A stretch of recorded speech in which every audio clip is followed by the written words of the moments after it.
ഇന്നത്തെ വീഡിയോ കറിവേപ്പില ചെടി നല്ല പോലെ തഴച്ച് വളരാൻ എന്താ ചെയ്യേണ്ടതെന്നുള്ളതാണ്. ഒന്നാമത്തെ കാര്യം എന്ന് പറഞ്ഞിട്ടുണ്ടെങ്കിൽ നല്ല പോലെ സൂര്യപ്രകാശം കിട്ടുന്ന സ്ഥലത്ത്, അതായത് വെയിലുള്ള സ്ഥലത്ത് വേണം കുഴിച്ചിടാൻ വേണ്ടിയിട്ട്. ഞാനിവിടെ കവറിലും ഒരു ചട്ടിയിലുമാണ് കുഴിച്ചിട്ടിരിക്കുന്നത്. ഇപ്പം ഇതിന് മെയിനായിട്ട് വളം ആയിട്ട് ചേർത്ത് കൊടുക്കുന്നത് കിച്ചണിൽ നിന്നുള്ള വേസ്റ്റ് തന്നെയാണ് കേട്ടോ.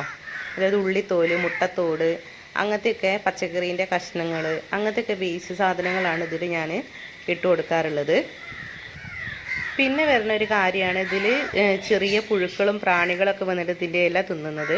അതിനു വേണ്ടി ചെയ്യാനുള്ളത് കഞ്ഞിവെള്ളം നേർപ്പിച്ചിട്ട് ഇതിന് മുകളിൽ തളിച്ചു കൊടുത്തിട്ടുണ്ടെങ്കിൽ നല്ല പോലെ തഴച്ച് വളരും ചെയ്യും. ഇങ്ങനത്തെ പുഴുക്കളോ കാര്യങ്ങളോ ഒന്നും ഉണ്ടാവില്ല. എപ്പോഴും കറിവേപ്പില ചില്ലകളായിട്ട് ഇങ്ങനെ പറിച്ചെടുക്കരുത്.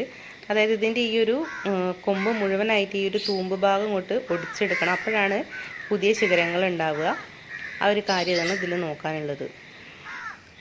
പച്ചക്കറി വേസ്റ്റുകളല്ലാതെ ഉണക്ക ചാണകപ്പൊടിയും ഇതിന് നല്ലൊരു വളമായിട്ട് ഉപയോഗിക്കാവുന്നതാണ്.